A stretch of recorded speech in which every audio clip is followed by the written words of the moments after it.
Andrei Moreira, por favor, compareça ao palco.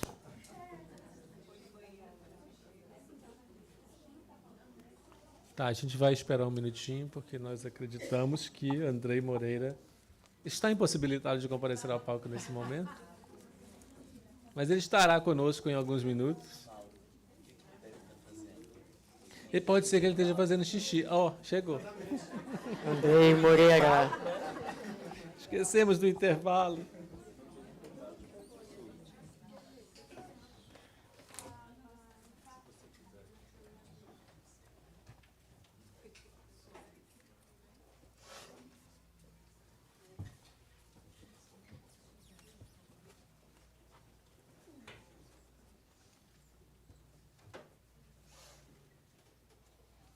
Eu vou começar, essa pergunta tinha sido me dada mais cedo, né? E fala de uma situação familiar de uma pessoa que se suicidou aos 22 anos porque não aceitava a sua homossexualidade. Apesar do acolhimento de amigos e familiares, ela não se conformava, insistindo em relacionamentos heterossexuais que, obviamente, fracassaram. Como auxiliar neste caso? Duas coisas me ocorrem.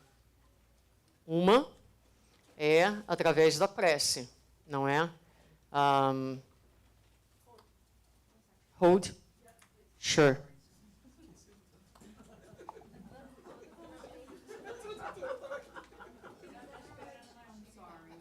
No, that's fine. No problem at all. Is it working now?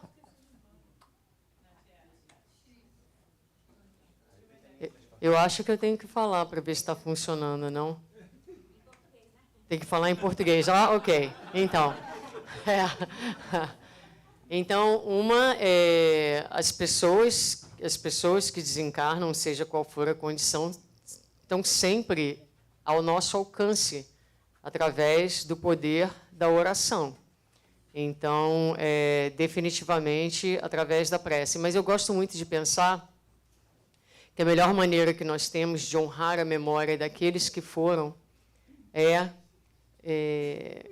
vivenciando os seus exemplos ou o legado que eles nos deixaram. Então, através dessa experiência, toda experiência de dor pode se transformar numa experiência positiva. Então, falar disso, trabalhar na consciência daqueles que não precisa se engajar em nenhum grande movimento, mas até no dia a dia, se você puder ser um porta-voz da igualdade, da aceitação, da inclusão, a gente vai ajudando as pessoas, né? Vocês fiquem à vontade para acrescentar qualquer coisa, meninos e menina. Vou passar, então, agora para o Andrei. Aqui tem uma pergunta se a identidade de gênero pode mudar durante a vida. O que nós observamos é que, ao longo da vida, a pessoa pode passar a reconhecer qual é a sua verdadeira identidade de gênero. Então, como a identidade de gênero é algo ainda difícil de ser reconhecido, muitas pessoas trans, por exemplo, não se reconhecem trans até que, vendo a respeito da realidade trans, reconheçam, mas é isso que acontece comigo. Então, é assim que eu me sinto. Nós ouvimos de muitas pessoas trans que se sentiram durante muito tempo inadequadas, com um senso de algo faltando, com uma ausência de compreensão sobre o que é que ela sentia, porque não se encaixava na definição homossexual, não se sentia também uma pessoa como aquelas que ela via ao seu redor, mas também não sabia dar nome para aquilo, porque não tinha tido a oportunidade de estudar ou de ter acesso a um conhecimento específico. E quando, então, ouviu falar das definições trans, quando ouviu uma pessoa trans, por exemplo, na televisão, isso aconteceu muito quando o João Nery, no Brasil, começou a falar das questões trans, então aquela pessoa se identificou, não é? Então, isso é que a gente observa. Agora, uma pessoa pode, por exemplo, dentro de uma identidade de gênero, decidir por uma transição. Isso significa uma mudança corporal, que depois ela se arrependa e queira modificar? Pode. Claro, como qualquer pessoa cisgênera também pode decidir por uma modificação no corpo que depois não se identifique mais, porque as nossas identificações de vida e as necessidades vão mudando ao longo do tempo, não é? Agora, a identidade de gênero daquela pessoa mudou? Não necessariamente por conta disso, né? Então, esse é um campo em que, na verdade, há muito frequentemente umas confusões de entendimento ou de percepção, né, do que é real em si ou do que é necessário. Então, isso é sempre muito individual.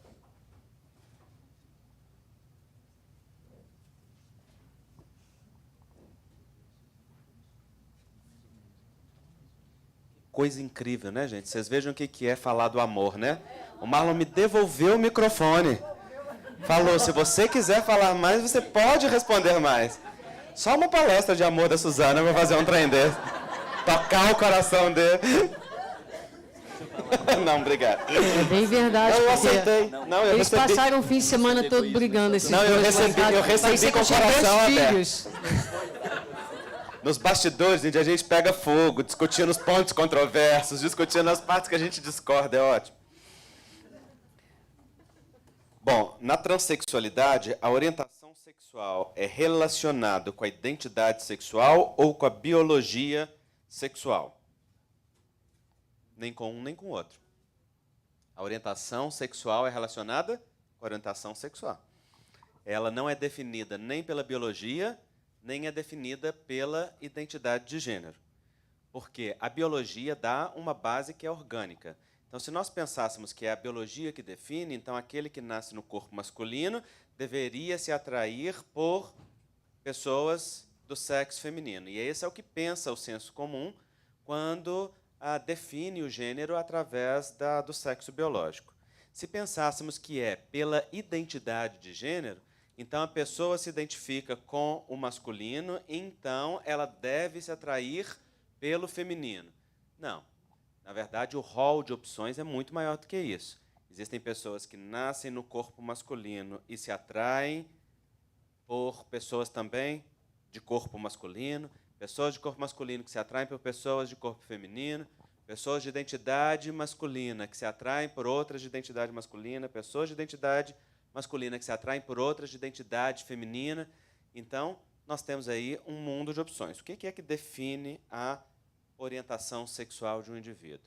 É a pessoa, as características, as circunstâncias com que leva aquela pessoa a sentir uma complementaridade consigo dentro daquilo que é a sua estrutura psíquica, afetiva, que é muito mais complexa do que simplesmente a identidade ou o sexo biológico. É com o que aquela pessoa se sente identificada, com o que ela se sente bem, com o que ela se sente complementar. E isso é do espírito imortal. Isso é da necessidade de alma mais profunda. Isso é da programação reencarnatória daquela pessoa. Isso é daquilo com o qual a pessoa se identifica naquele contexto, naquele tempo, naquela necessidade da atual encarnação. Então, nós dizemos que para a orientação existem elementos da biologia que entram, claro, né, porque a biologia influencia, mas não define. Entram elementos do psiquismo, entram elementos da vida afetiva, entram elementos de sintonia espiritual. E tudo isso é envolto no processo daquilo que a pessoa sente a complementaridade. Vou dar um exemplo para complicar a coisa, se já não tiver complexo demais. Eu tenho um conhecimento de uma pessoa, por exemplo, que diz assim: eu não tenho atração homossexual por ninguém, mas por aquela pessoa ali eu me sinto profundamente atraído. Ou seja, é uma pessoa que é casada, tem filhos, não diz ter uma atração homossexual no seu dia a dia, mas com um único homem sente uma atração tão profunda que tem, inclusive, ou tiveram durante um tempo uma relação paralela e com dificuldade de se desvencilhar deles. Por quê?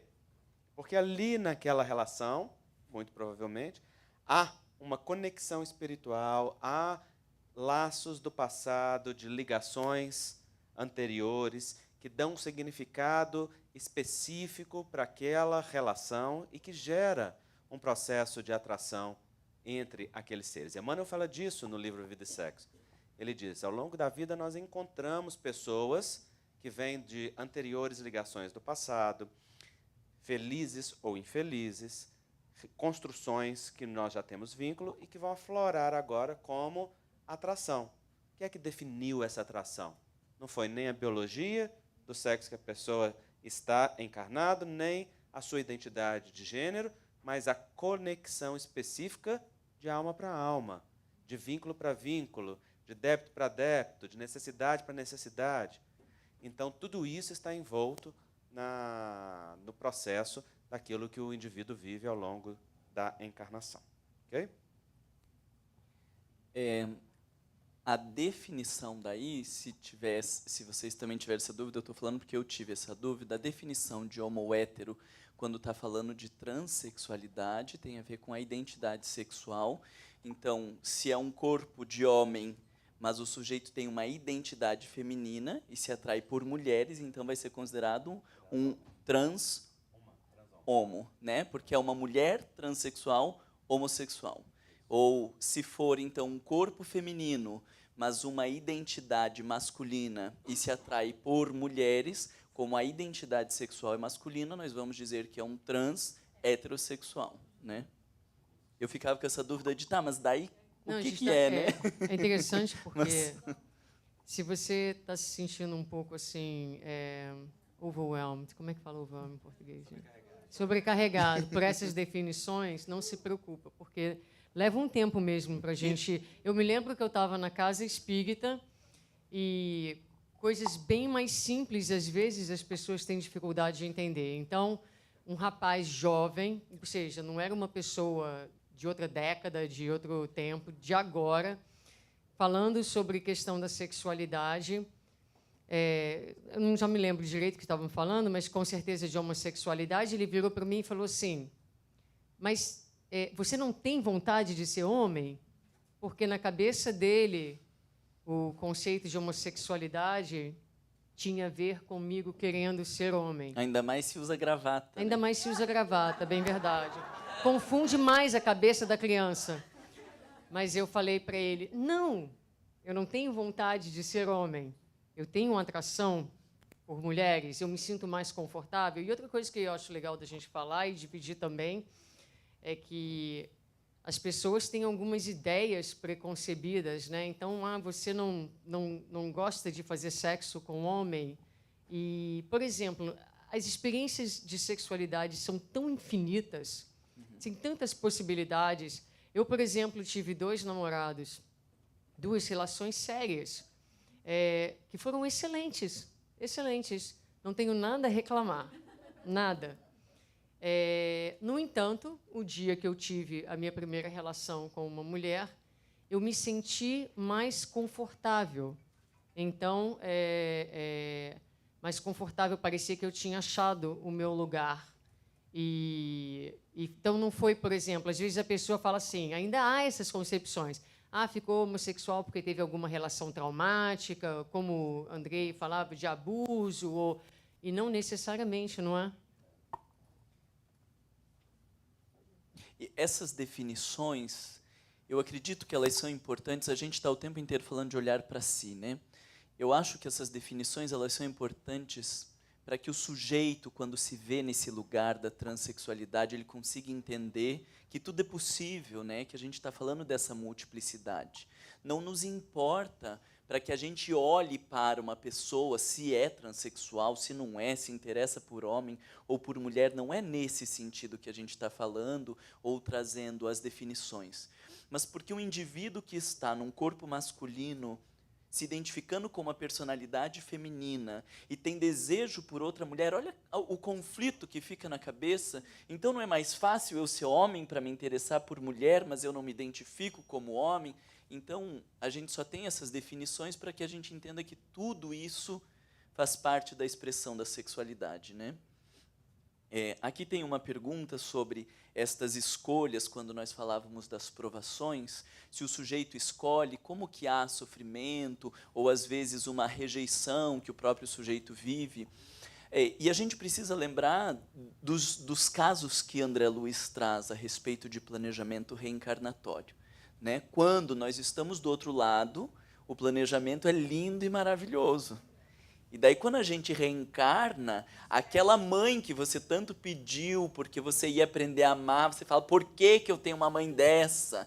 Por que que eu tenho um filho desse? Porque isso é do processo reencarnatório, né? Nós fazemos um planejamento, mas na hora que nós estamos imersos no corpo, e esquecido das nossas problemáticas, das nossas dores, das possibilidades, do futuro, de todas as possibilidades, a gente acaba se atrapalhando no meio do caminho, né? O que a doutrina espírita traz como o consolo, que eu acho que é o mais importante, é que mesmo nas situações que são impostas, elas não são impostas porque a gente está pagando algo do passado. Elas são impostas como uma forma de cuidado, o que quer dizer, vai ter que ser assim porque é para o seu bem. Assim como um pai ou uma mãe impõe ao filho tomar a vacina, mesmo que ele grite ou mesmo que doa, porque é uma forma de cuidado. E então, mesmo quando nós falamos das imposições da vida, nós precisamos ler como as formas de cuidado que o sujeito ainda não consegue escolher para si, que ainda não tem um nível de consciência ou de autonomia, e Deus impõe como forma de cuidar desse sujeito que ainda não consegue cuidar de si. Então, aqui uma próxima pergunta. Como um filho ou filha pode lidar com a situação de não ser aceito pela própria mãe? Vou pedir ajuda. Difícil, né? Vamos falar, quer deixar para o painel? Tá bom, a gente retoma para o painel, a gente pode dividir um pouquinho da nossa própria experiência. Tá bom, então aguardem. A pergunta aqui é, você acha que a sociedade, aceitando a pessoa, vai precisando menos de mudar o seu corpo para ser aceito? Sim, é o que nós temos observado. É que quanto mais a cultura da identidade trans é afirmada, validada, respeitada como uma identidade respeitável, então as pessoas vão se sentindo mais confortáveis, vão se sentindo entre iguais, vão se sentindo no seu grupo, vão se sentindo aceitas, não é? E menos modificações corporais são necessárias, porque vocês têm que levar em consideração que as pessoas trans estão sob a mesma pressão da normatividade de gênero que nós vivemos. Então, aquilo que a Sherry falou, né, de toda a regulação da normatividade de gênero, está acontecendo com as pessoas trans do mesmo jeito. A diferença é que elas se sentem de um psiquismo diferente do seu corpo biológico. Mas se nasceu num corpo masculino e se sente mulher, vai estar sob qual pressão? Da normatividade do que é ser mulher para aquela sociedade. E como ser mulher é reconhecida, é respeitada, é validada. Mas se de repente aquela sociedade diz para ela, não, ser mulher, existem várias possibilidades. Não é só a mulher que tem um corpo assim ou desse jeito, mas as mulheres trans são igualmente respeitadas e valorizadas. Então aquela pessoa pode se sentir confortável naquilo que ela sente que é o natural dela, sem precisar se conformar com aquela normatividade específica, não é? Então, quanto mais a sociedade é inclusiva, respeitosa, e quanto mais amplia a compreensão da diversidade, mais espaço as pessoas têm para sentir-se confortáveis e identificadas. Mas, ao mesmo tempo, menos sofrimento. Mas, ao mesmo tempo, maior é o desafio dessa sociedade, porque só uma sociedade muito segura, com indivíduos com profundo autoconhecimento, não é? Compromisso consigo mesmo, aceitam fazer isso. Porque relativizar as normas de gênero causam muita inquietude em nós, né? Basta ser pensar como a própria Sherry foi provocando a gente aí, né? Pensa em menina, pensa em menino, logo vem a cor rosa, a cor pink. E se a gente escolher, então, a cor pink para os meninos e a cor azul para as meninas? E se a gente deixar as meninas brincarem de bola e os meninos brincarem de boneca? Você falar isso com os pais é jogar não é? Uma bomba ali no meio. É o que causa o grande desconforto, por exemplo, no Brasil, para muitos pais de tradição religiosa mais rígida, porque isso é como se estivesse induzindo o indivíduo a ser homossexual ou a ser transexual. Não é? Mas não se trata exatamente disso. Mas para definir, para flexibilizar as noções de gênero, requisita uma grande segurança e um grande processo de autoconhecimento. E é isso que nós estamos tentando fazer, né? Tem uma pergunta aqui, Andrei, que eu acho que vai aí, segue essa linha de pensamento de trans, porque a pessoa que perguntou diz que ela tem uma irmã homossexual, que durante a infância ela dizia que queria ser menino, só usava roupas masculinas e inventou um nome de menino. Hoje, ela não se vê como transexual, mas como homossexual. Quando saber se uma criança é transexual ou não? Eu acho que é uma pergunta importante, porque em que momento se define isso? Como se define isso? Para você. Sherry? You want to tell something? Yes, I'll ask in English. It's a person who has a sister who is homosexual, and so during childhood, she identified as a boy and even chose a boy's name, and dressed like a boy. But then later on, she did no longer identify as trans, but as homosexual. So the question was, at what point and how do you know someone is transsexual? Yeah.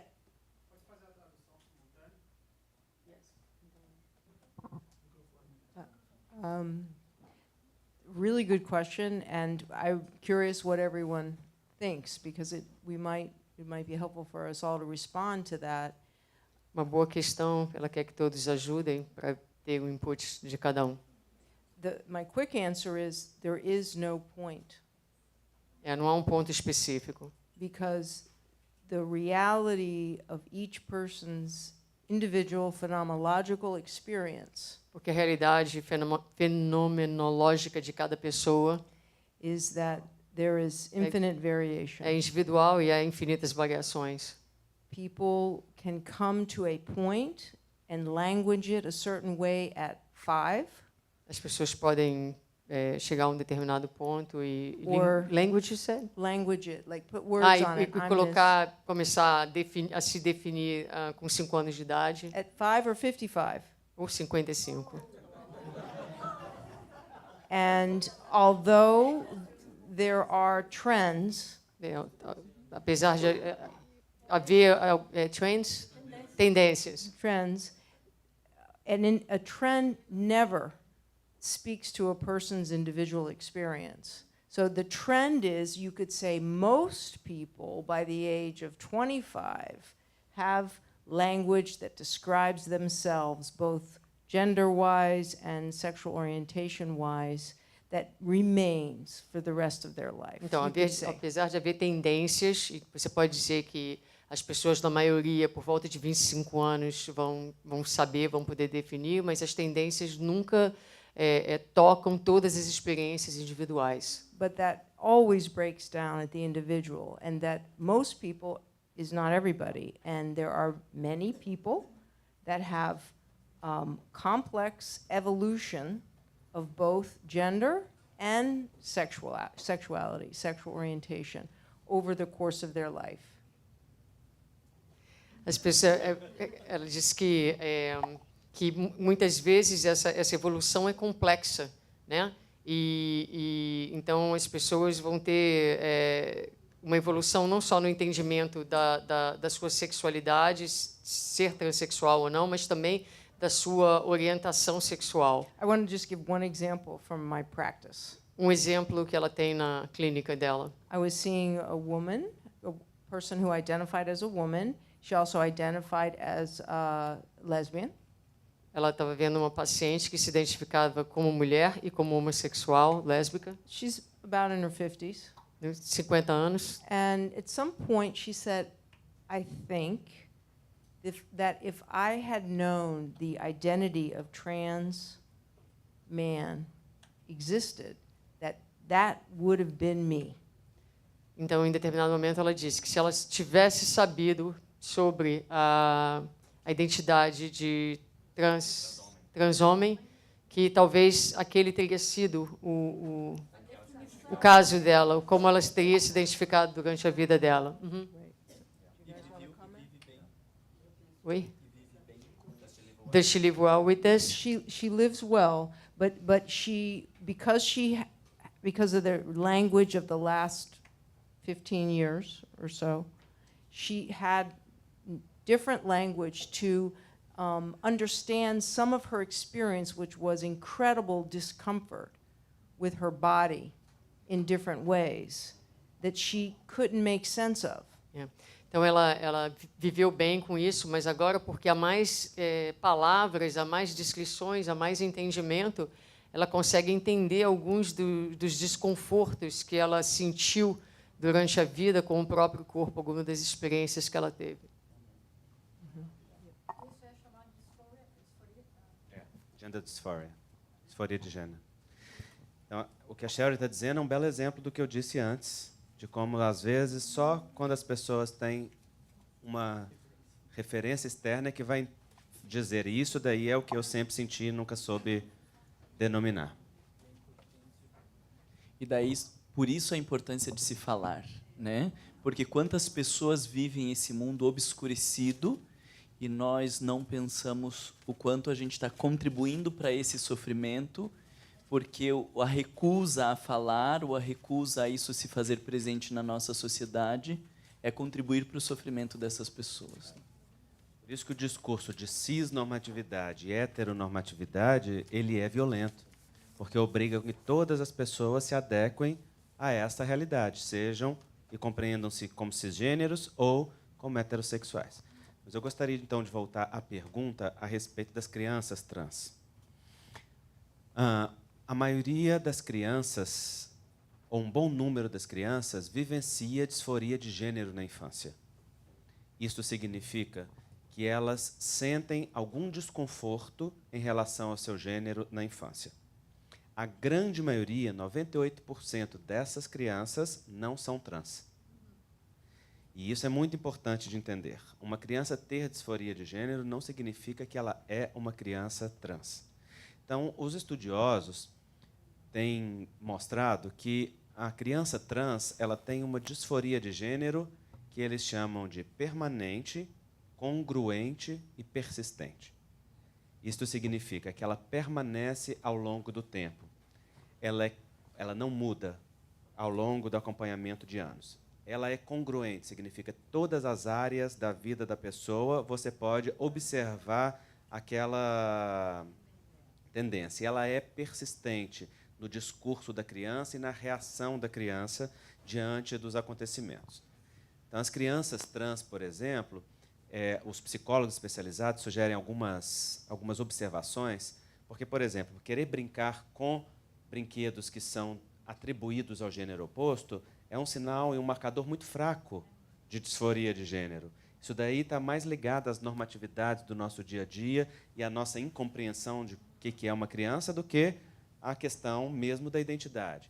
Mas uma criança que gosta de usar roupa íntima do sexo oposto, roupa de banho para piscina do sexo oposto, que manifesta grande sofrimento em ser tratada como seu gênero biológico, que deprime diante de ser tratado como seu gênero biológico. Experiências, por exemplo, todas essas vivenciadas exaustivamente pelo Highland, né, aquela criança que eu citei na minha palestra. Estas circunstâncias, elas são mais fortemente indicativas. No entanto, você só vai ter certeza se uma criança é trans ou não fazendo um acompanhamento ao longo do tempo. Não é algo que você observe e classifique com uma atitude. É algo que você acompanha e vai vendo essas características nessa permanência, persistência e congruência. Então, eu lembro de uma mãe, hoje uma grande amiga, que um dia me ligou, depois que eu lancei o livro da homossexualidade, e disse assim: Andrei, eu tenho uma filha adotada, com 6 anos de idade, e ela quer ser chamada pelo nome masculino dela. Ela tem um nome que dava para usar no masculino e no feminino, e ela quer usar roupas de menino. E eu estou achando que ela é trans. Não tem nenhum problema, eu estou disposta a aceitar, a amá-la e a respeitá-la. E aí ela me dizia: eu estou te ligando porque eu quero saber se você acha que eu devia fazer hormonioterapia ou não nela. E aí eu falei com ela: muita calma nessa hora. Né? Primeiro, porque a hormonioterapia não é feita em crianças, era, na verdade, um desconhecimento dela. A hormonioterapia só é feita em adolescentes, né? Só depois do estágio 2 de desenvolvimento de Tanner. É quando a menina já começa a ter a mama, os pelos pubianos começam a aparecer. É quando o corpo já dá demonstração de maturidade sexual e é quando necessita, por exemplo, da hormonioterapia, porque está bem estabelecido pelas pesquisas psiquiátricas que a criança ou adolescente que é verdadeiramente trans, ao desenvolver os sinais da puberdade, isso é um marcador de sofrimento psicológico. Então, por exemplo, um homem trans que menstrua agrava muitíssimo o sofrimento dele como homem trans e é muito frequentemente ligado à ideação suicida. E é por isso que a hormonioterapia é indicada nas pessoas que já são bem definidas trans nesse estágio. Mas então eu expliquei isso para ela e eu disse: com 6 anos não se faz hormonioterapia em ninguém. A primeira coisa que você precisa fazer é acompanhar ao longo do tempo para a gente ver como é que isso vai acontecer. E eu disse: se você respeita profundamente, passe a tratá-la, então, no masculino e autorizar que ela use as roupas que deseja, vamos ver como é que isso segue. E assim ela fez. Acontece que quando esta menina fez 7 anos, o que nós sabemos dentro da doutrina espírita, que é um forte marcador de ciclo reencarnatório, não é? Ela modificou essas características. Ela passou a sentir-se bem, sendo chamada no feminino, tem uma característica, né? Seria uma menina que seria bem classificada como tomboy, né? Com as características masculinas. No entanto, inclusive, hoje, adolescente expressa atração heterossexual, embora esteja num ambiente extremamente aberto, caso ela tivesse ou tenha uma orientação homossexual para expressar. Então, esta é um dos exemplos dessas 98% de crianças que têm uma disforia de gênero por alguma identificação psicológica outra que não representa uma outra identidade de gênero. Então, é um acompanhamento ao longo do tempo. Espero, com isso, só dar alguns highlights, né? Algumas questões que ajudem a pensar a questão das crianças trans. Então, com isso, a gente vai encerrar perguntas e respostas. Mas deixa eu só dizer uma coisinha. E isso já está lá no E Livro depois dos a gente Espíritos, quando fala da infância enquanto processo de adaptação. Né? Já está lá. A gente que fez uma confusão danada, né? Isso mesmo.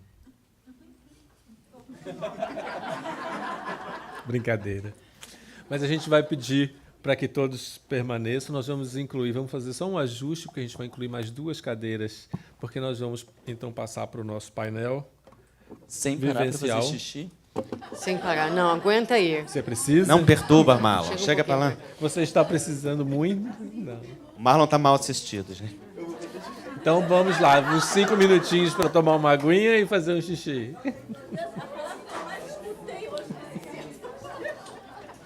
É porque a gente não vai falar, né, assim...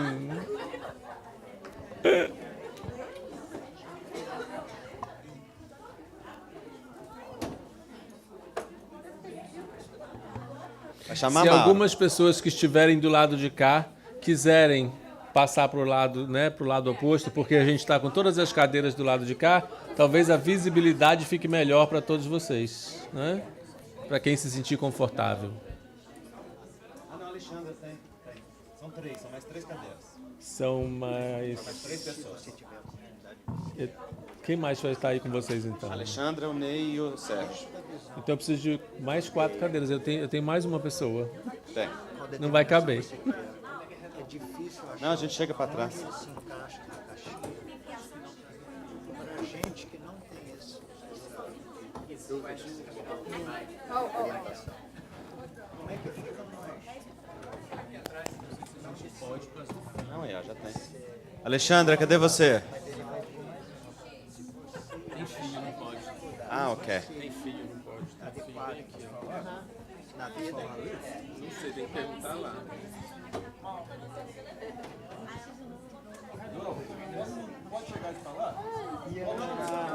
Eu precisava de mais uma cadeira. Sim, já tá aqui. Já tá? Ah, então tá bom. Já deu. O que pode fazer é o seguinte, só tirar isso daqui.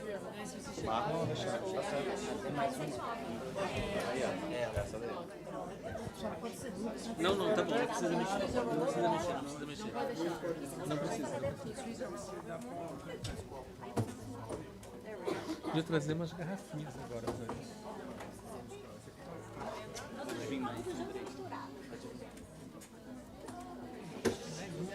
E eu gostaria de Só convidar essa. Tá certo. Alexandra, cadê a ela? Alexandra e eu gostaria de mais uma cadeira, se possível fosse. Mais uma? Mais uma, que eu queria convidar mais. Não, essa é da Alexandra. Ainda que a Lê fique, que alguém fique na parte de baixo, né? Peço desculpas, mas Não isso precisa aqui é não, bom Léo. porque a gente Tá está aqui, ó. fazendo tudo Sherry vai aqui na descer. hora.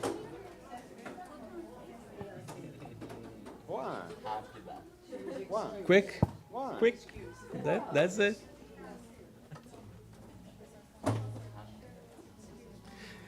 E aproveitando, quer dizer, as pessoas já estão voltando, a gente está esperando a Alexandra, logicamente, daqui a pouco ela está chegando. Eu queria convidar para o painel também, para participar desse painel de vivências e trocas de experiências, que eu acho importante, uma pessoa que frequenta o KSSF, que tem a experiência para trocar também com vocês, que é a Cecília, que a gente está chamando, que ela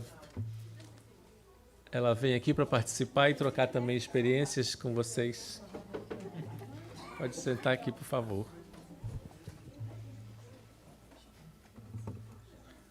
Então, nós só estamos agora aguardando a nossa querida amiga Alexandra.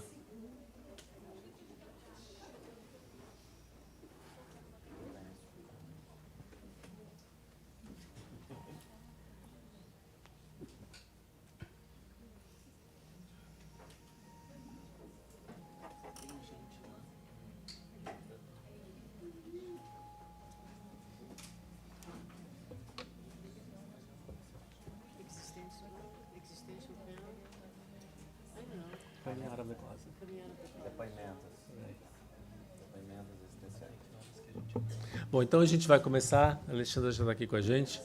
Como nós temos somente 2 microfones, então a gente vai passar, obviamente, os microfones.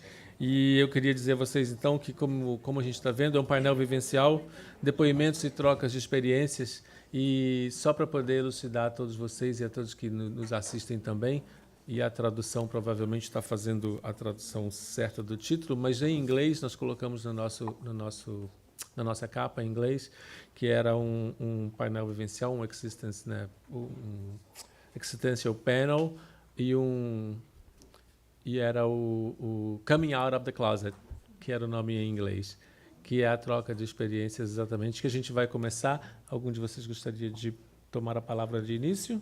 Suzana? Sim. Bom, a ideia do painel é da gente dividir um pouquinho com vocês as nossas experiências e as nossas trajetórias. E como eu já dividi muito da minha, eu gostaria de dar a palavra àqueles que não falaram ainda. Então, Cecília, o nome da minha irmã. Então, você se importa de começar e falar um pouquinho da sua experiência? Então, vamos lá. Boa tarde, a gente já está junto há muito tempo, né? Mas, para começar, quando eu me casei, que a gente estava dizendo aqui aquela hora das identidades e tal, a minha vontade maior era realmente ser mãe. E eu tinha um medo muito grande comigo de não ser mãe, porque a vida inteira eu gostava muito de criança. E as pessoas vinham dizer para mim que eu não iria ser mãe, porque eu gostava muito de criança. Isso era um velho, uma crença velha lá no Brasil, principalmente em Minas, que eu sou mineira. Mas, quando eu me casei, depois de 2 anos, eu me engravidei do meu primeiro filho.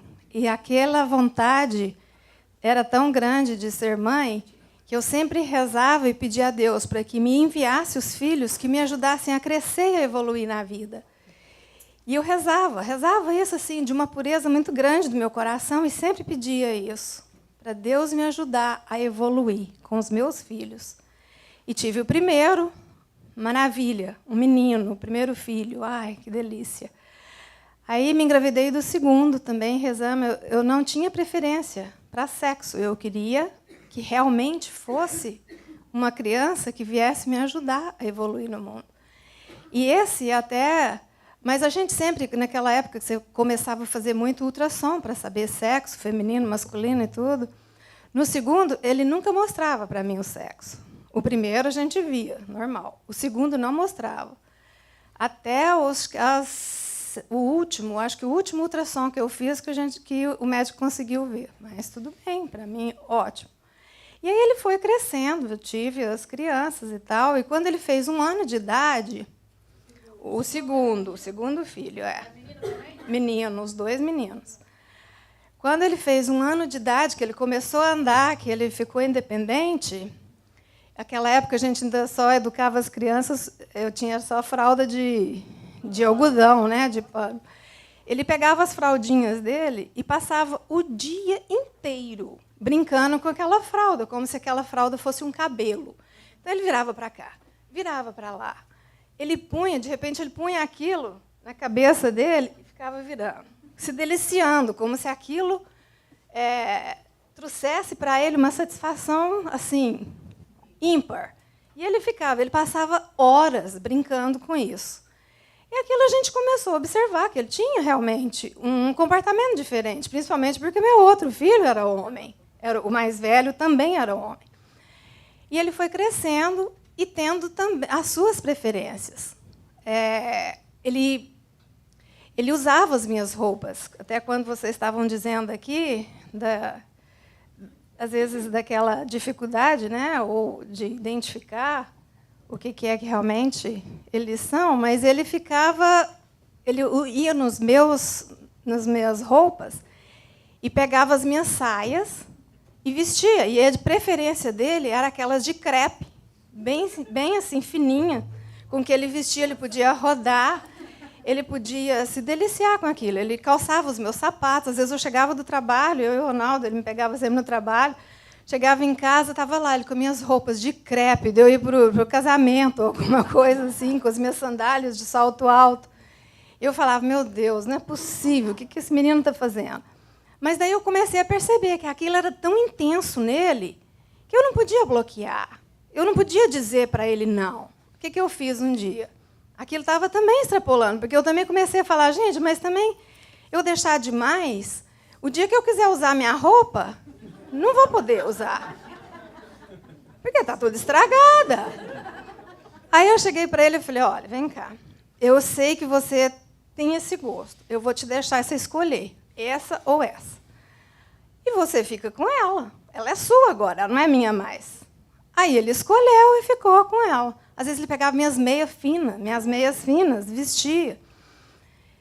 E aquilo foi passando. Ele descobriu boneca, porque lá em casa não tinha boneca, porque o meu filho mais velho era homem. Quando a gente foi passear na casa de uma prima, que ela só tinha filhas. Então ele achou boneca, ele se deliciou. Ele pediu para levar para casa. Eu falei, tudo bem, pode levar. Elas deram uma boneca para ele. Daí para frente ele só queria comprar boneca. E foi crescendo. E aquilo começou, não que...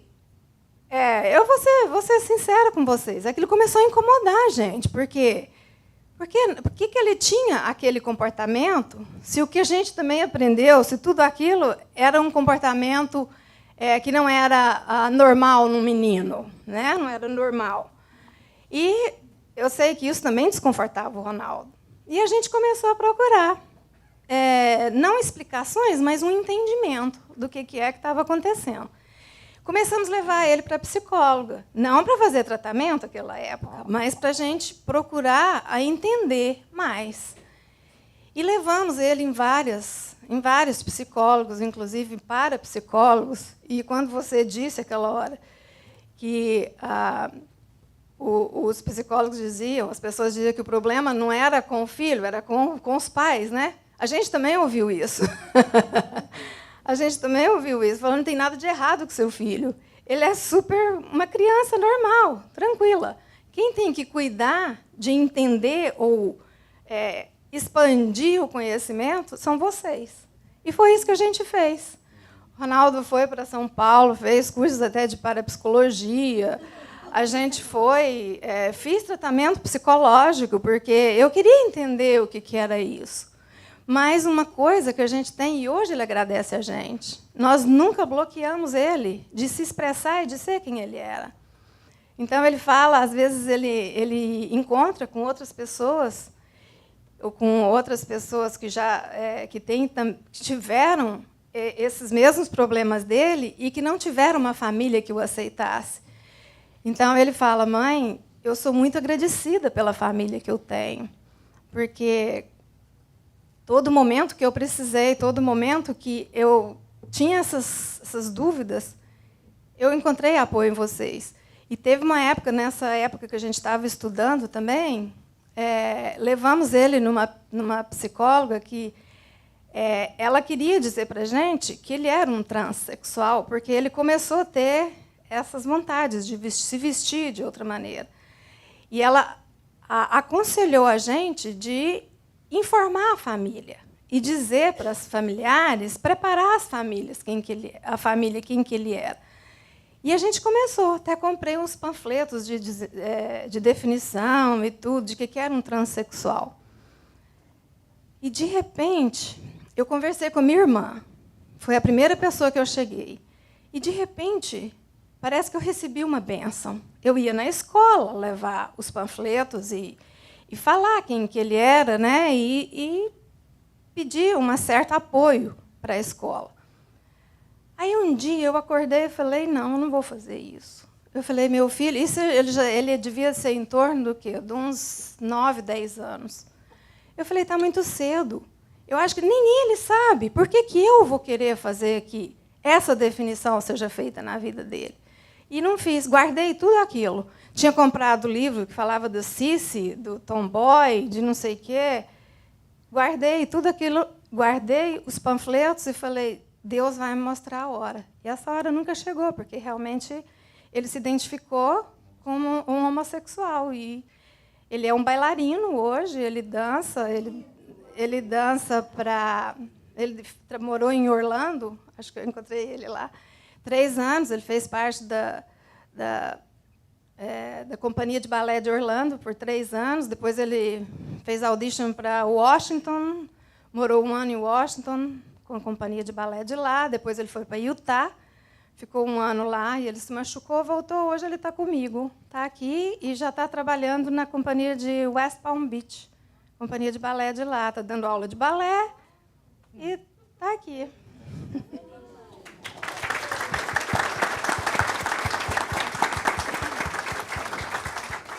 E é feliz porque é amado, não é? Vamos passar para o Alexandre agora? Oi, boa tarde. Eu sou Alexandra Azevedo. Eu tenho um filho trans, ele já tem 26 anos. E a história da gente... Sobe mais um pouquinho o microfone. Mais um pouquinho? Sua boca, Tá bom? Tá. Vai... Diferente? Profissional. Porque a gente quer ter certeza que as pessoas vão escutar. Com certeza. E com live, às vezes, o som fica um pouco baixo. Tá. A história da gente começou também lá na infância, né, com algumas manifestações mais voltadas à masculinidade, mas nada muito definido. A gente também, sem saber o que era aquilo, dava espaço, mas, né, não incentivava. A gente tinha uma preocupação. Então tudo bem, ela vai ser lésbica, tal, puxa vida, um mundo difícil aí fora para enfrentar, né, não aceitação, como é que vai ser a família, com certeza sempre acolhendo qualquer dúvida ou pensamento da gente. E ela foi crescendo e chegou na adolescência, sou lésbica, tá bom, vamos lá, normal, trouxe namorados para casa, foi vivendo essa experiência assim. E foi só aos 24 3 anos que ela chegou para a gente e falou: não, eu sou transgênero. Foi uma surpresa, a gente não esperava, porque a gente achava que tudo já estava definido e fluindo naturalmente e tranquilamente.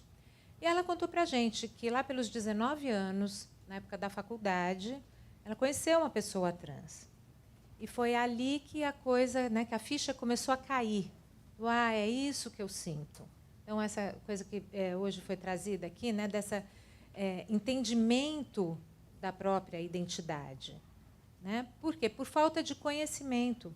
Não tinha, né? Por incrível que pareça, nesses últimos 5 anos, a internet deu acesso a muita coisa e tal, mas ali, há 7 anos atrás, isso ainda não era tão acessível. E foi através dessa convivência que ela pôde elaborar o que sentia. E daí, quando estava num relacionamento sólido, ela pôde realmente se assumir e trazer isso para a gente. E a partir daí foi tudo muito rápido. Em 1 ano, né, porque logo já começou a fazer a terapia hormonal para fazer a transição. E ao final daquele ano mesmo já fez a cirurgia, o top surgery, né, a mastectomia. E assim, foi tudo rápido. Para a gente foi complicado, né? Então, para mim, falar aqui na primeira pessoa, eu já tinha experiência profissional trabalhando com, né, a população LGBTQ e achava que eu sabia muito a respeito de tudo, né? Tinha conhecimento. Falei, não, vou tirar isso de letra. Né? Só que não foi bem assim, porque na hora dos meus sentimentos veio essa perda, né, dos meus sonhos. E aí essa coisa assim, nossa, isso tudo estava acontecendo, eu não sabia. Né? Veio esse sentimento, essa diferenciação com o filho, essa distância. Né? E você fala, uau, eu achava que eu via a pessoa. Né? E eu via.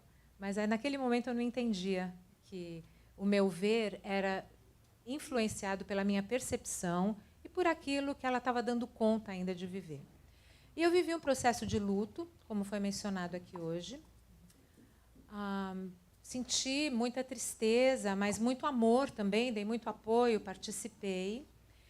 E até o dia que eu me dei conta de que eu estava vivendo não era essa perda da filha e o ganho do filho. Não, era a perda da percepção que eu tinha de quem era aquela pessoa.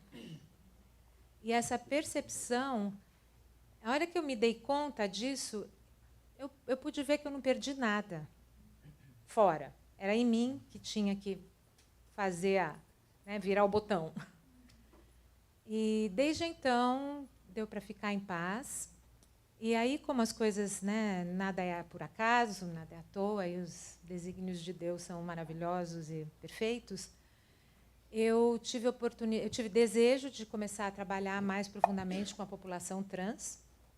E eu fui fazer um certificado, eu sou terapeuta, eu fui fazer um certificado para entender melhor, saber melhor, participar mais do processo da transição, mesmo que eu estava interessada.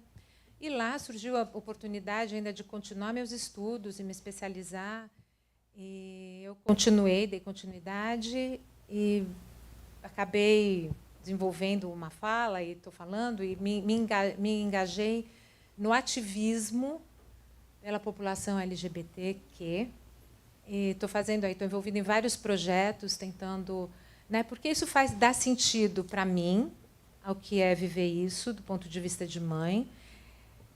E dá sentido porque eu sinto que eu sempre quis fazer o melhor pelos meus filhos, dar o melhor mundo para eles.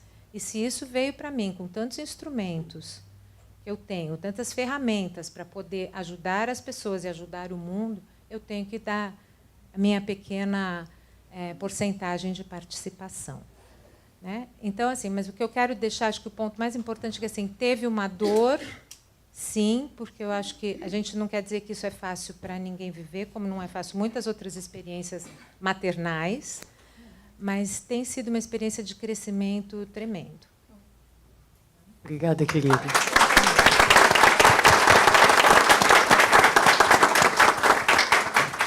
Deixa eu Bom, só falar vamos uma lá. coisinha antes. Desculpa, Suzana. Eu queria só acrescentar que a gente conhece, né, o filho de Alê, e ele esteve aqui conosco há um mês, acredito eu, ele e Alexandre, há um mês e meio atrás, no nosso grupo de jovens, porque nós, no nosso grupo de jovens, nós também tratamos de todos esses temas da atualidade, da forma que eles querem, porque eles escolhem. Então, a gente trouxe a Alexandra e o filho, e ele veio e falou para a gente, conversou com os jovens, e foi uma coisa realmente maravilhosa.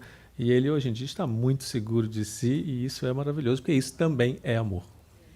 E ele veio com a noiva. E veio com a E noiva, eles vão exatamente. casar no fim de outubro.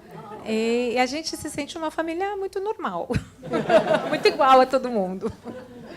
Congratulations. Serginho, vai dividir um pouquinho da sua trajetória aí com a gente agora. Poxa, maldade, hein? Me botar para falar depois das duas mães. Logo quem já não fala.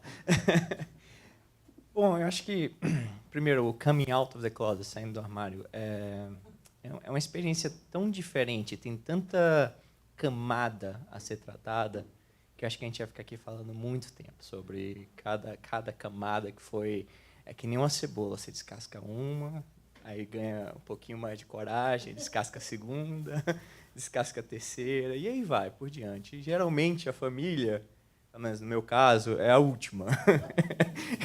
É aquela do band-aid que você puxa de vez, ou você demora bastante e vai fazendo aos pouquinhos. Aí é pessoal, né? O meu caso foi de vez.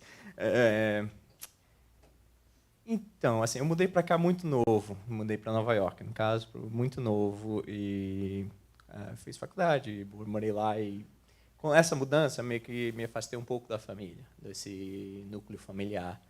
E os meus amigos viraram minha família. Viraram, basicamente, todo o suplemento emocional que eu precisava. Viraram meus amigos, que até hoje são ainda... meus pais, meus irmãos, nas horas que eles querem ser, e que eles precisam ser, eles são. Eles puxam a orelha, eles dão conselho, etc. E esse foi difícil. É uma das primeiras layers que são mais, primeiras camadas que são mais delicadas, assim, no trabalho, né, etc. Pelo menos para mim foi mais fácil. Mas aí quando começa a chegar aquele, não, mas aquele amigo é muito antigo, aquele amigo que eu tenho já desde criancinha. E aí, como é que a pessoa vai reagir? Alguns aceitam, outros não, principalmente se você pensar crescendo assim, em uma sociedade que era bem machista, bem, no meu caso, muito até prejudicial, de um certo modo. Essas preocupações ficam na cabeça da gente 24 horas por dia. Assim, não querendo assim, tirar a dor de ninguém, mas acho que é um processo doloroso para todo mundo. E assim, não é assim, é um luto que todos temos que ser. Não é só os pais que perdem aquele filho. Assim, às vezes, quando você sai, você está se assumindo. Eu não tenho conhecimento da parte mais da trans ou da mudança em si. Não é minha experiência, mas não importa se é ou não é. São os sonhos dos pais. E os sonhos que você criou com seus pais desde criança a fazer. É aquele clássico. Vai casar, vai ter filho, vai ser engenheiro, médico, advogado, etc. Tudo mais. E quando você começa a quebrar esses paradigmas, muda bastante. E eu acho que esse período de luta é muito forte. É muito forte. A gente precisa realmente trabalhar ele e conversar. Voltando um pouquinho para o espiritismo, eu acho que essa área aí que vocês falaram muito bem nesse final de semana, hoje principalmente, assim, foi tocado bastante, é de aceitar essas pessoas, que os pais ou os filhos que estão entrando por essas portas vão estar bem machucados, a pele vai estar lacerada. Então é um momento da gente abraçar com muito amor, com bálsamos, para ajudar. E é um momento de a gente começar a mudar, é um momento de a gente começar a aceitar, e a gente começar a abrir os nossos corações para todos que estão vindo, e começar a receber todos bem. Sei que é difícil, sei que tem muita gente que foi criada de um jeito, foi criada de outro, mas eu acho que está na hora de a gente começar a fazer essas mudanças, assim, né? Acho que...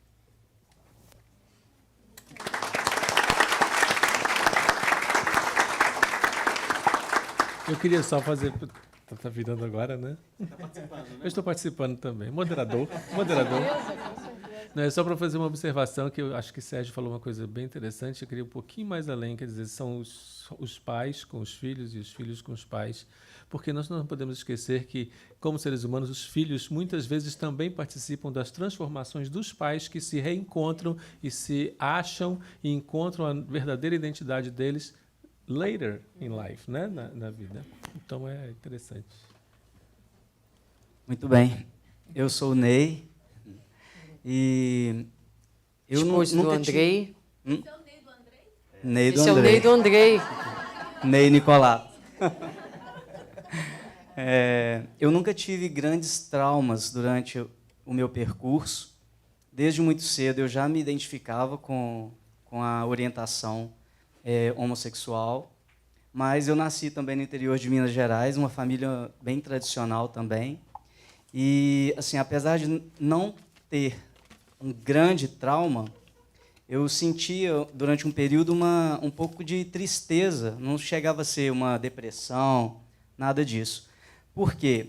Daí a importância de eventos como esse também. Porque, para a gente, quando a gente está novo e a gente não tem conhecimento, interior de Minas Gerais, a visão que as pessoas tinham de homossexual naquela época era aquela visão, né, para a gente, eu considero um pouco deturpada, de que todo homossexual tem que ser afeminado, tem que se travestir, se prostituir. Então, e não tem nem como a gente colocar culpa, né, culpar alguém, os pais, por pensarem isso. Isso já vem de uma história, né, na sociedade que marca. Então, quando você começa a identificar que você está começando a perceber que você tem uma orientação para o mesmo sexo, e nas rodas ou nas brincadeiras, você escuta os seus pais, seus tios comentando: aquele lá que é o viadinho, aquele lá que é o gay, olha o Fred Mercury, olha o Cazuza. Eu, particularmente, sou dessa época, né? Era criança na época que eles estavam no auge. Então, assim, a tristeza que eu tinha era de: nossa, eu vou decepcionar demais a família, não é possível que eu sou isso, não pode ser. Mas nisso, convivendo com a minha família, sempre muito amorosa com todos, mas assim, sem um exemplo por perto. Então a gente se sente, a palavra é essa, um pouco perdido. Eu não me senti solitário, sente perdido e um pouco solitário também. Mas eu quero dizer que eu não tive muito trauma, sabe? Isso não me traumatizou. Mas é um período que você fica um pouco desnorteado, que até os pais também não têm conhecimento, né? Então, passado um período, aí eu fui fazer faculdade também, namorei, tive namoros com meninas, tentei me heterossexualizar também, porque não tinha coragem, que eu não tinha coragem, nem de enfrentar a família, nem a mim mesmo, né? Mas aí, com o tempo, eu comecei a perceber, porque eu estava fazendo mal tanto para mim quanto para quem se envolvia comigo. E eu comecei a perceber, falei assim, não é isso que eu quero para a minha vida, muito menos para a vida dos outros, das outras, né, no caso, que estão se relacionando comigo. E parei. Aí, com 22 anos, eu já não ficava mais com meninas. Mas, né, e aí? E a partir daí? O que eu vou fazer da minha vida? E continuei. Aí comecei a conversar mais com os amigos. E lá em casa, a gente tem uma peculiaridade, que eu tenho 2 irmãos mais velhos, são gêmeos, e também homossexuais. E a gente nunca teve uma conversa, ninguém nunca chegou um para o outro e falou assim: oi, eu sou gay, você também é? É muito interessante, porque nós nunca chegamos a falar isso um para o outro, mas sempre nos soubemos. E, ao mesmo tempo, eu tenho meus irmãos mais novos, que são héteros. Então, é uma produção grande, né? Mamãe fez uma produção grande. E diversa, bem diversificada, uma família diversificada. Hoje, assim, eu me sinto extremamente abençoado, porque eu não tive grandes, né, esses sofrimentos, só essa fase aí um pouco sem identificar, né, o que eu sou, mas que passou. E então, quando eu senti necessidade de viver a minha vida, eu senti necessidade de trazer isso também para quem estava mais próximo. Ao contrário do Sérgio, a minha necessidade maior era falar para a minha família. E a primeira que eu precisava falar era para minha mãe, né? Então, ela foi lá para casa um final de semana, porque ela tinha um curso de 3 dias para fazer. Aí, na sexta-feira à noite, depois de um dia de curso, eu falei assim, é hoje que eu vou contar uma historinha para a mamãe. Aí eu chamei ela para conversar, ela sentou, aí eu estou lá conversando com ela, falei com ela. E antes disso eu fiz uma leitura, pesquisei de tudo quanto é maneira que eu podia, como que as mães se sentem quando alguém fala que é gay, o que acontece, como que você chega para falar para sua mãe e não matar ela, né? Porque é a expectativa, né, dela e do pai também, na época eles eram separados, mas então a minha preocupação era mais com a minha mãe, porque eu convivia mais com ela. E meu pai sempre muito carinhoso também.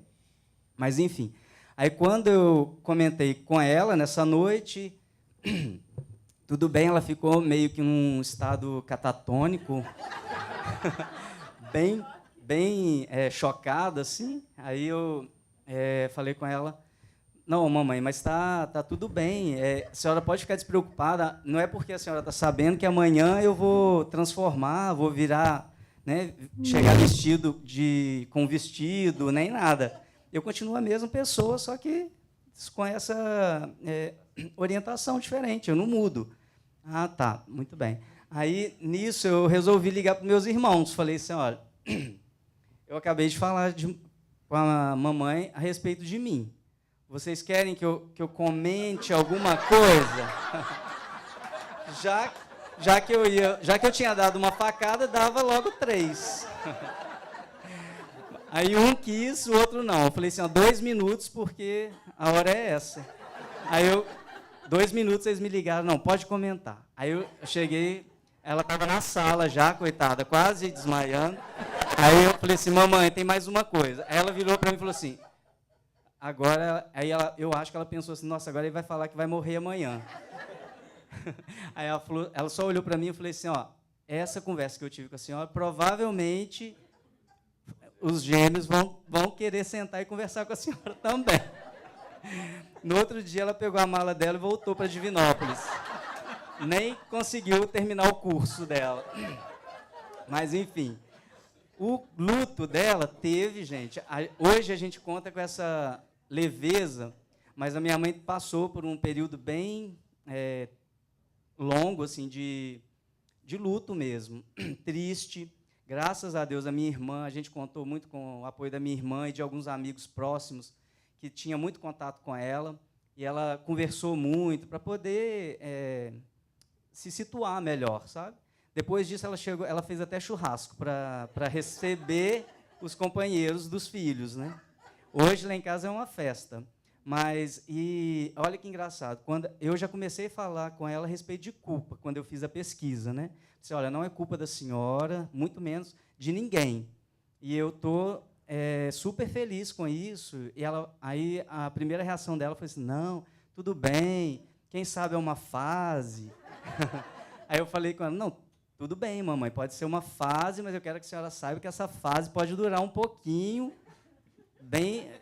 pode ser para sempre, mas que eu estou feliz nessa fase, tá bom? Fica tranquilo. Mas aí depois que passou o luto dela, e ela comentando com a gente de forma mais leve, ela falou assim, não, sabe o que me doeu um pouco? Porque quando vocês eram crianças, o seu pai, olha que interessante, a gente nunca tinha parado para pensar, né, o olhar do pai sobre a gente. O meu pai falou com ela uma vez assim, você está criando esses 3, porque nós 3 somos os 3 mais velhos. Você está criando esses 3 como 3 meninas.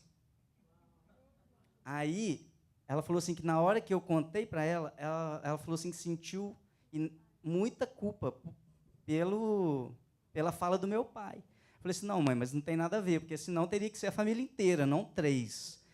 E nisso, aí, com o tempo, a gente foi conversando mais com ela, e ela viu, né, que não tinha nada a ver mesmo.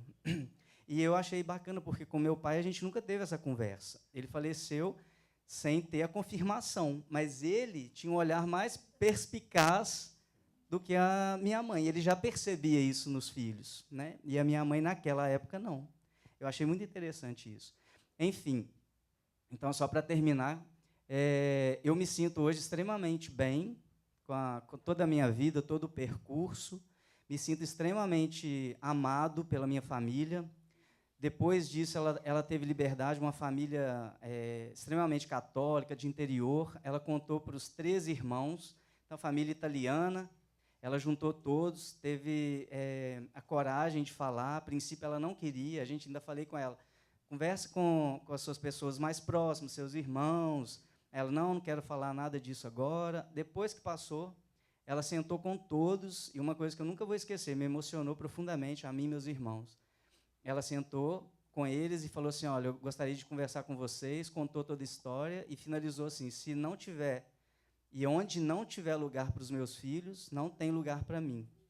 Hoje, só de lembrar, eu me emociono também, porque é um amor, essas mães não têm onde mais caber tanto amor, gente. Então, eu me sinto extremamente privilegiado de ser filho da minha mãe e do amor que vocês têm. Então, daí eu queria parabenizar esses eventos, né? A importância de se falar para a gente poder ter um exemplo também, quem está perdido ou quem estava. E, para mim, assim, é só a gratidão que eu tenho pela vida e pelo direcionamento todo que eu tive até aqui. Obrigado.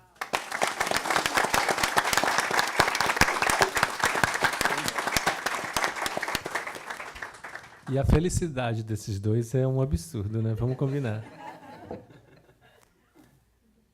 Bom, a gente está com... Ainda tem mais uns minutinhos, então vocês finalizam aí. Pode já pegar. Ok. Já falaram tão lindamente, né, das experiências. Comigo foi muito semelhante ao que o Ney contou. Eu percebi a orientação homossexual, pelo que eu lembro, da primeira vez aos 5 anos de idade. E eu lembro de crescer falando para mim mesmo, na adolescência isso passa. Eu, quando contei isso, uma amiga disse assim, nossa, mas isso é uma percepção muito profunda para uma criança, a criança não lembra disso, mas eu lembro com clareza de eu falar comigo mesmo. Não, eu devia reproduzir, né, o que eu ouvi de alguém. Eu falava, não, na adolescência isso passa, na adolescência isso passa, mas, na verdade, isso era só um reflexo da minha vontade de me heterossexualizar para seguir aquilo que os meus pais queriam, porque meu pai também, desde cedo, percebeu isso, e eu vim de uma família e de uma tradição muito homofóbica, naturalmente, muito machista, e a criação deles foi assim, né? Então, para eles, isso era muito difícil. E tive relacionamento com uma mulher por 5 anos e meio, e foi a mesma época que eu conheci o espiritismo, e foi um relacionamento muito, muito bom, porque estava inteiro naquela época, dentro do que era possível, da minha consciência, mas, ao longo do tempo, a minha percepção foi mudando de mim mesmo. E cheguei, então, um dia e partilhei com ela o que eu sentia. E nós ainda namoramos mais 5 meses, até que terminamos. E só quase um ano depois é que eu fui ter a primeira experiência homossexual. E foi, naturalmente, uma transição muito difícil, porque naquela época eu tive que romper com a vida toda que eu tinha criado até ali, em termos de imagem, de relação, de círculo de amizade e de coisa toda. Então, foi um período de grande solidão. E não fosse o espiritismo para me sustentar nessa época, não sei como é que teria sido isso, não. E por sorte e bênção de Deus, né, sorte entre aspas, aí, muita proteção divina, eu conheci um grupo espírita que foi profundamente inclusivo e profundamente respeitoso e que ajudou muito nessa fase. E eu trabalhei nesse centro por 12 anos até ir para a Associação Médica Espírita de Minas Gerais, de onde eu faço parte hoje. E esse trabalho, ao longo desse tempo nessa casa, onde nunca houve discriminação, onde nunca houve nenhuma forma de coerção, ao contrário, sempre houve um apoio, um sustento, foi extremamente importante para mim. Mas, às vezes, as pessoas pensam que assumir a homossexualidade é algo fácil, e, para mim, na minha experiência, foi algo extremamente difícil. Foi só aos 21 anos de idade que eu fui terminar com a minha namorada e começar. E naquela época eu não sabia se eu ia dar conta de amar um homem, se eu ia dar conta de me sentir inteiro numa relação. Eu não me acreditava merecedor de uma relação. Eu estava cheio de homofobia internalizada, cheio de crenças negativas a respeito disso. Eu levei muitos anos para poder trabalhar isso dentro de mim, né? Os primeiros relacionamentos, a dificuldade toda de qualquer primeiro relacionamento. E, enfim, me custou alguns anos para me preparar para um relacionamento mais maduro. Mas eu tenho a dizer que Deus me deu muito mais do que eu pedi. Porque eu encontrei o Ney.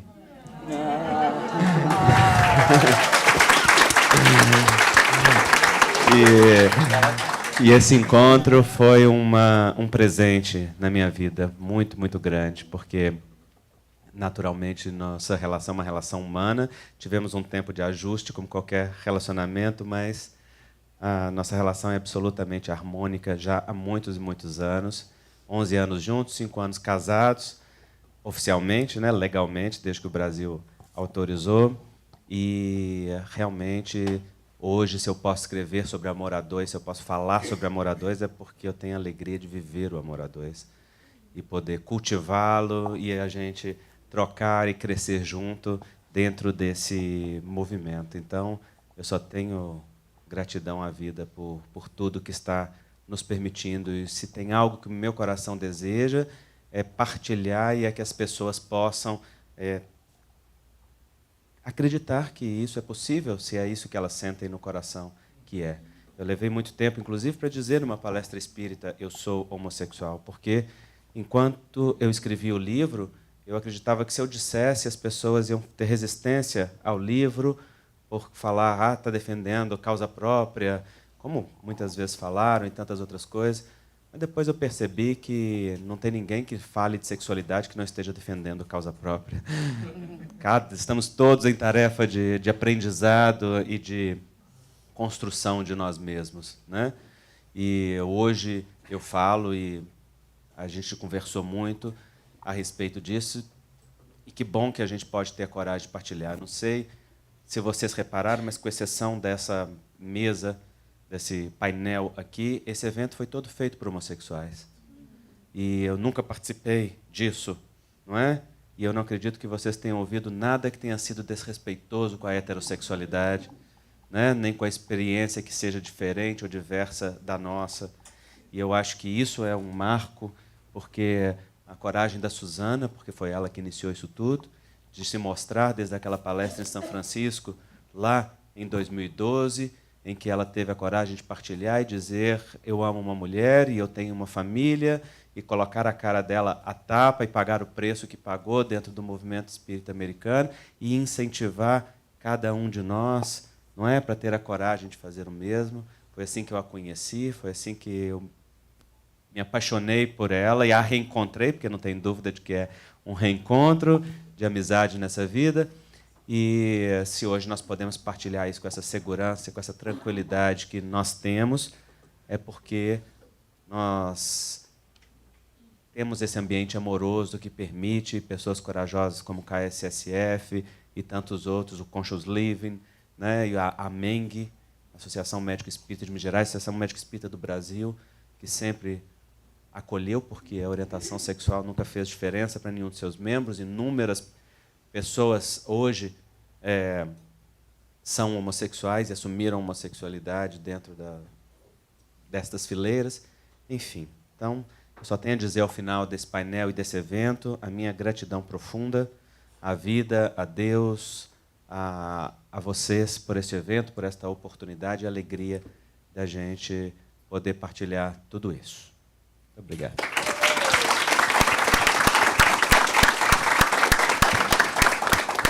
Posso?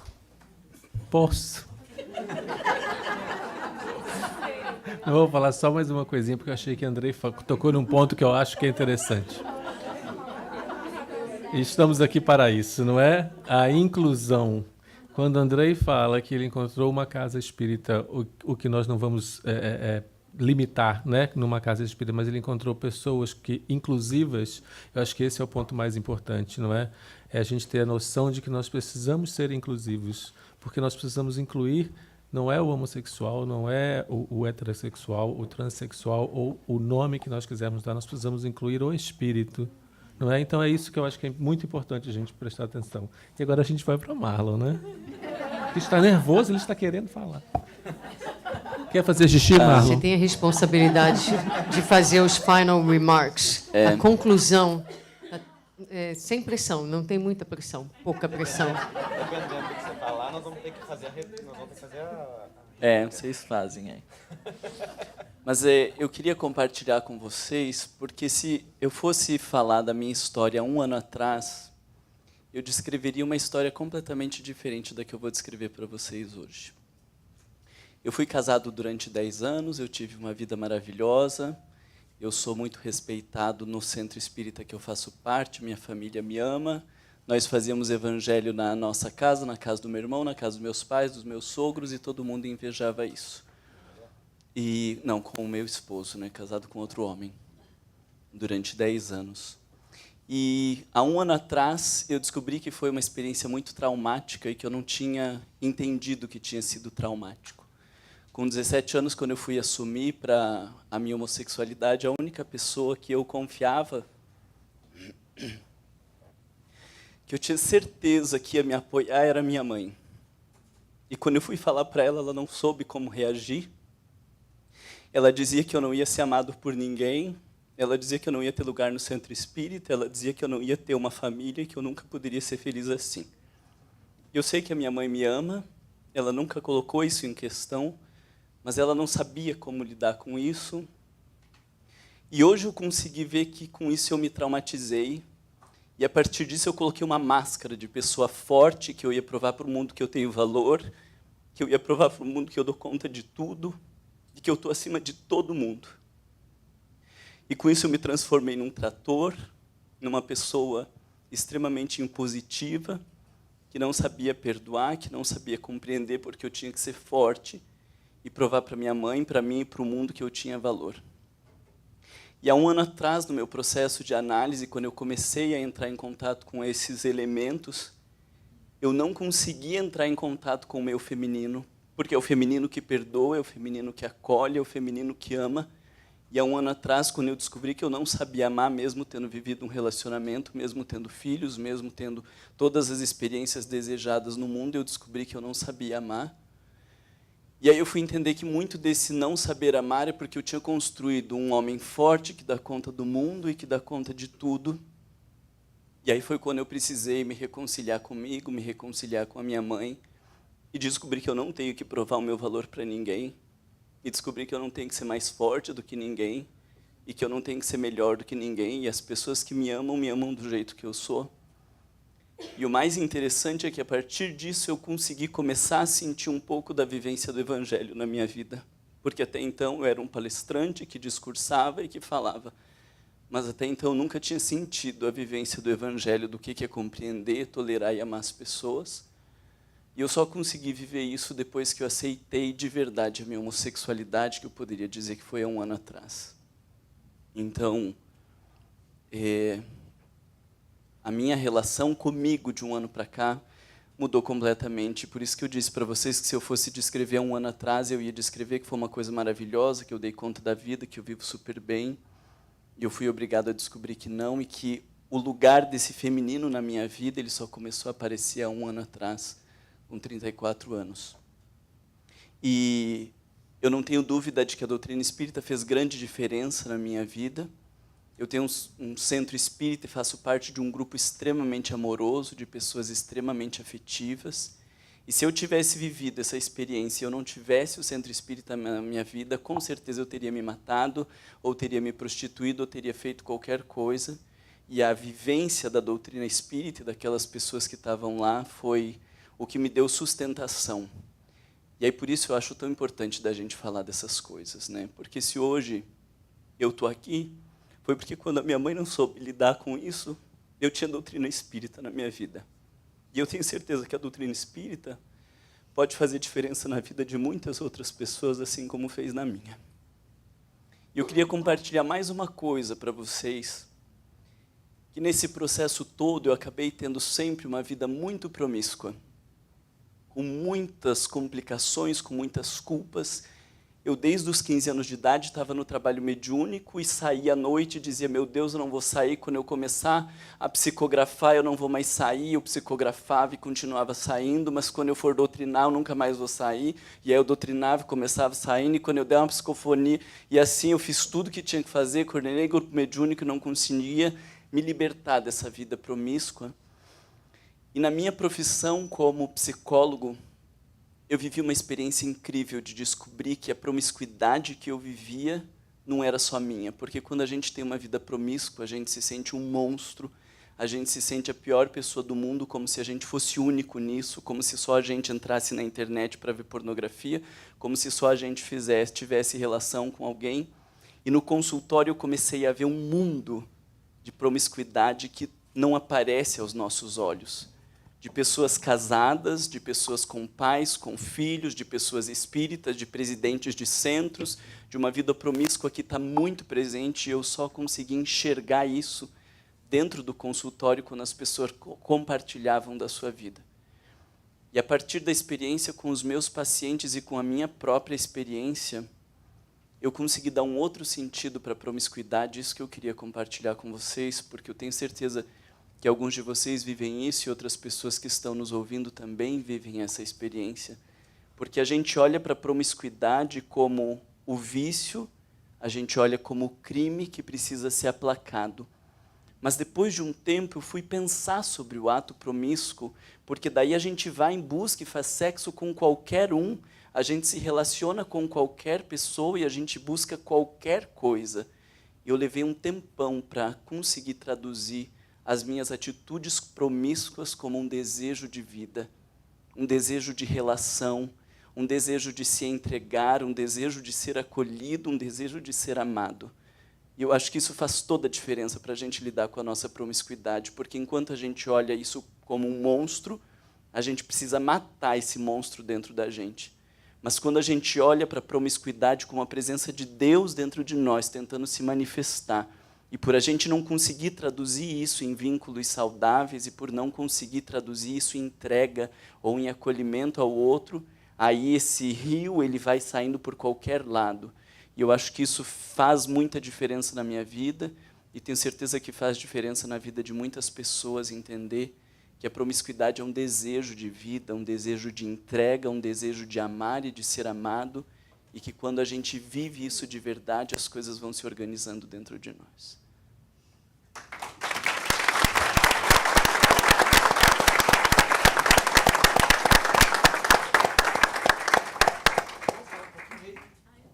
Aproveitar o momento. Pode ser aqui. Obrigado. Fala. Não, obrigado. Eu quero aproveitar o momento. A gente está nesse momento de partilha aqui, com o coração cheio de alegria. Estou com meu filho aqui, o Tiago, hoje com 14 anos de idade. Eu estou morando aqui nos Estados Unidos já faz 1 ano e 9 meses. Eu vim para cá com 3 meses antes da minha família. Com 2 meses aqui, a Ana Paula, hoje minha ex-esposa, me ligou. Você lembra de uma conversa que a gente teve? Você estava tomando banho? O Tiago tinha 3 anos de idade. Você falou, Paula, eu acho que o Tiago ele é homossexual. Ela falou, mas que isso? Ele nunca teve trejeito, nunca foi... Porque, assim, eu tenho um filho mais velho, o Kelsey, o Tiago é do meio, e a Ana Laura, minha filha caçula. Um menino muito amoroso. Ele tem um coração que não cabe nele, é um... 14 anos de idade. Com 14 anos de idade. Então, e muita ligação com a irmã dele, com a caçula. Por esse amor, por isso, aí me bateu esse sentimento. Aí ela falou assim, você lembra daquela conversa? Eu falei, lógico que eu lembro. Então, ele teve uma conversa comigo ontem à noite, e ele falou, olha, mãe, eu tenho 12 anos de idade, eu sei que eu sou gay. Sou uma criança ainda, não tenho namorado, não quero namorar, pelo amor de Deus, eu estou vivendo a minha infância, só que eu sei que eu sou gay, eu sei o que eu quero. E só que ele nessa conversa com a gente, ele está com muita preocupação, com muito receio de você. Eu falei, só fala para ele que eu abraço ele, eu aceito, eu amo meu filho. Te amo, meu filho. Aí um mês depois chegaram e ele não conversou comigo. No aeroporto, só o nosso abraço, o nosso choro ali já valeu tudo. Então, aproveitando esse momento, eu quero aqui compartilhar. Mês passado, fomos de férias para o Brasil há 3 meses. A ex-esposa chegou, pediu a separação e tudo mais. Acho que passou todo o trauma aqui, por causa do meu filho mais velho, estava na escola lá na Marjorie Stoneman Douglas, onde teve o tiroteio. Então, foi muita coisa na cabeça dela, foi muito negócio assim. O Tiago, por si só, entrou no Dealer, Magnet Program, Arts, passou, foi aprovado pelo casting lá, com 2 semanas de aula, foi convidado já para ir para a Disney, para fazer uma apresentação junto com a escola. Então, assim, meu filho, cada milésimo de segundo meu aqui nesse país é por você, cara. Tá? Teu pai te ama, Deus te abençoe. Obrigado a todos pela oportunidade.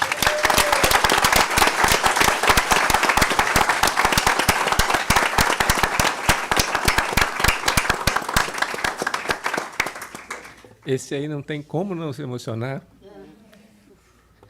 porque eu conheço o amor dele por todo mundo e conheço o Tiago, que está comigo no grupo de jovens, e é passo a passo, né? A gente está ali passo a passo. Então, não tem outra coisa, gente, é amor. É tudo que a gente falou nesses dias todos, é amor, não tem mais nada, né? É amor. Desculpa a emoção também. Bom, eu acho que com isso aqui a gente finaliza com chave de ouro, né? Que é maravilhoso. Ah, não esquecendo do outro filho, Kelsey, que também é nota 1000. Se eu não falar dele, ele vai me pegar no sábado que vem de jeito. É nota 1000, é top também de linha. Então eu queria... Tá? Então eu queria finalizar então agradecendo, logicamente, a todo mundo que participou, agradecendo a cada um, não só nesse painel, né, hoje com Cecília e Alexandra e Sérgio aqui também com a gente, mas a cada um de vocês. A nossa casa agradece imensamente a espiritualidade pela possibilidade que nós tivemos de fazer o que nós fizemos aqui juntos, né, e agradecer, logicamente, a Suzana, de verdade, mentora dessa coisa toda por algum motivo, que, como disse Andrei, lá em 2012 começou todo esse processo. A Marlon, um querido, esse cara é assim maravilhoso. Andrei, que a gente já conhece, que é a felicidade em pessoa. Neia, que também... não tem, né? É todo mundo. Agradecer cada coração que participou da nossa casa, cada trabalhador que participou aqui, de cada pedacinho do que foi feito. Pedir desculpas, né, as coisas erradas, entre aspas, né, que alguma falha que tenha acontecido. Agradecer a cada um dos internautas. Não, peraí, calma, estou agradecendo aqui hoje por hoje. Calma, ainda vamos passar. Agradecer aos internautas que nos assistiram também. É que o pessoal aqui, o KSSF, é acelerado, vocês não estão entendendo, né? E agradecer de coração mesmo, porque aqui hoje a gente tem um marco. E talvez a gente não entenda a importância disso ainda, mas hoje a gente traçou aqui e atravessou um marco, né, na história disso tudo que a gente está vivendo, tá bom? E amanhã a gente vai ter o quê? Uma overdose de Marlon.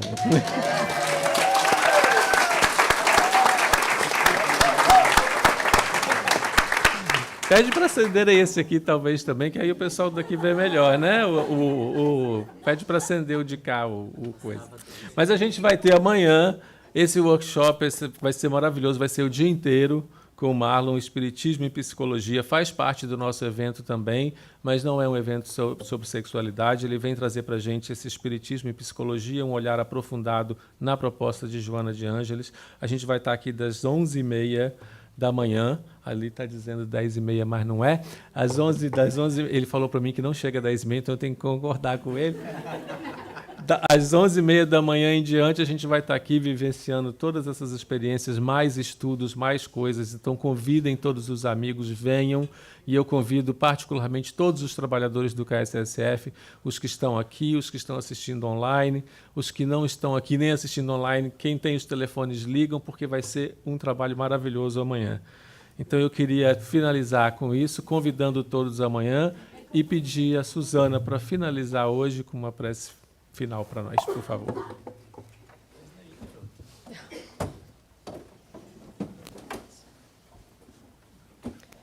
Gostaria de chamar a Marisa para vir aqui ao meu lado. Venha.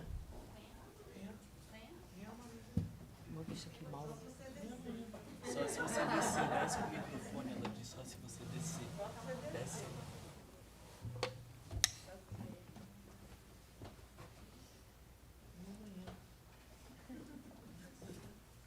Aqui do meu lado, dá um abraço. Sim, muito amor aqui. Uma delícia. Sherry, Sherry shares. Sherry shares. Yes. Sherry shares. Mas a gente ora aqui dando esse abraço, porque foi muito gostoso essa possibilidade, né? Vamos elevar o nosso pensamento a Deus, a Jesus nessa hora, dizendo obrigada, Senhor, pelas bênçãos que recebemos. O nosso coração se eleva, cheio de alegria, cheio de júbilo, na celebração dessa doutrina consoladora, que salva vidas, que renova almas, que traz esperança, Senhor, para cada um de nós.